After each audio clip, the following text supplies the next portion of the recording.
Now, live, KPSP Local 2's Eye on the Desert with Scott Hennessee. Typically, we celebrate the achievements of people who live here in the Coachella Valley, but tonight we salute a man and his wife for moving away. Bill Morse was living a comfortable life in Palm Springs when he was moved by a story of one man making a difference. So he moved to Cambodia to help him.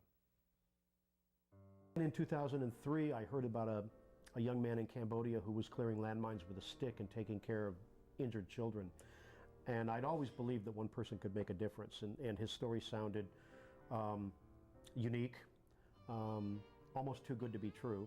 So business owner Bill Morse and his elementary school teacher wife Jill gave up what most would consider the good life of living in the desert to seek out the man who had inspired them.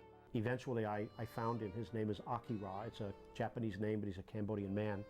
And I was so impressed with what he was doing that I came back and founded the Landmine Relief Fund to raise money to help him clear landmines. My wife and I decided that we could have a better impact on this world living over there than we could living over here. Growing up in Cambodia, Sophie saw the impact landmines have on daily life in her village. She's now the operations manager for Morse's nonprofit group. Clearing landmines with a stick is illegal today. She works with the Cambodian government to get approval to clear fields using the body armor and high-tech equipment the Landmine Relief Fund purchases. Sophie is just the fourth woman from her village to graduate from college. She remembers dodging landmines in the rice fields and on her walks to school. I saw many landmines on the rice field or on the road that I walk to school, and the people die by the landmine. So it's happened all the time that I can see it, so I don't scare. When she returns to Cambodia, Sophie will start an all-women demining team, digging up some of the 5 million landmines that remain from a 33-year civil war that ended in 1998.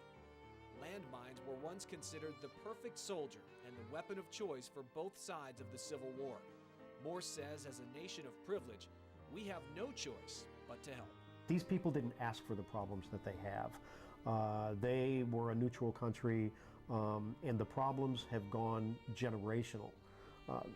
Sophie is 23 years old. When she was a child, she had to hide under her bed because her village was being attacked.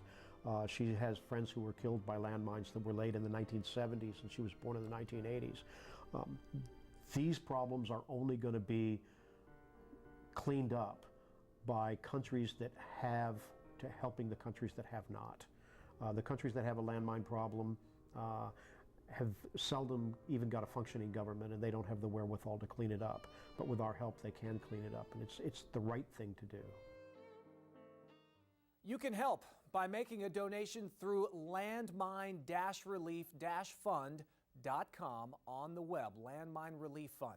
Bill Morse and Sophie will also be discussing landmine relief efforts in Cambodia at the Tolerance Education Center in Rancho Mirage later this month, August 26th at 6:30 p.m. We'll be sure to remind you about that as it gets closer.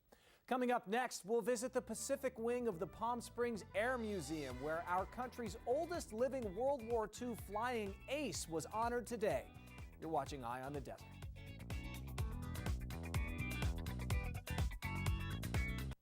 Welcome back to Eye on the Desert. The oldest living ace fighter pilot from World War II was honored at the Palm Springs Air Museum today. Fritz Payne is 99 years old. He earned his ace status by shooting down 5 Japanese planes during an intense and prolonged battle in the Coral Sea. Fritz Payne knows the planes in the Pacific hangar of the Palm Springs Air Museum well. He flew many of them during a months-long battle in the Pacific for Guadalcanal. It lasted from August of 1942 until February of 1943. The odds were heavily stacked against the Allied forces from the beginning. All we have is just a piece of Guadalcanal. The Japanese had all the rest. They're all in the jungle, and all we had was that field. I mean, the whole story is an unbelievable story because the Japanese bombed every day, every day. The poor guys were sick, no sleep, and they still had to fly this plane. The mission was vital to gain access to the canal so that help could be sent to Australia and New Zealand during World War II.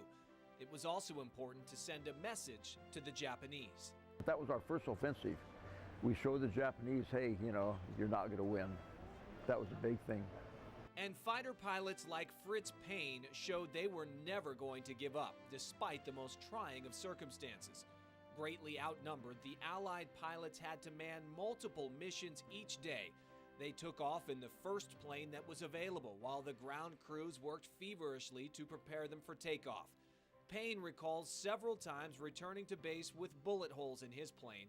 He was thrown right into the mix on the first day he arrived. He was put on the USS Wasp, ferried to Guadalcanal. On the 13th, he took off and went right into combat. 2 sorties on that day on the 13th. On the 14th, 2 sorties. That means he had to go 2 times. And on the 15th, they sunk the ship that he just took off, the USS Wasp. Payne was never wounded. He shot down 5 planes on his own and shared another takedown, giving him 5.5 kills during battle. Ace status is earned by shooting down at least 5 enemies in aerial combat. 99-year-old Frederick Fritz Payne is the oldest ace pilot alive today. That's what we got to do. We can't forget these people, and like you probably know, that we're losing approximately 1,400 a day. And every time you open up the paper, there's another. The same thing when we first opened up the museum in 1996. Most of these airplanes were manned by the World War II people. Not anymore. We probably have, I'm guessing, maybe 20, I'm just guessing, maybe 20 of the World War II veterans that are on here, and we're losing them. And their stories will always live on there at the Palm Springs Air Museum. What a great resource, a treasure that place is to this community here. Fritz Payne, 99 years old. Thank you, sir.